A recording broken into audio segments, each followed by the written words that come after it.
Hello and welcome back to our channel. So today in this video we will be discussing about how to sign in with Google in Glassdoor. So without wasting much of our time, let's get straight into the video.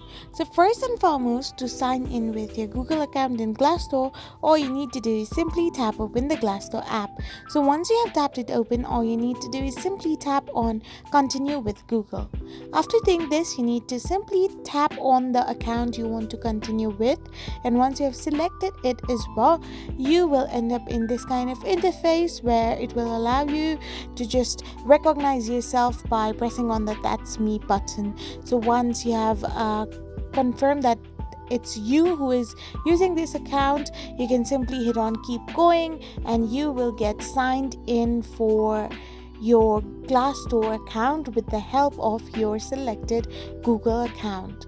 So now you can search for jobs, salaries, and different kind of thing in Glassdoor with ease.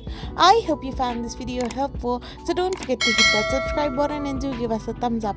We will be back again with these informative videos.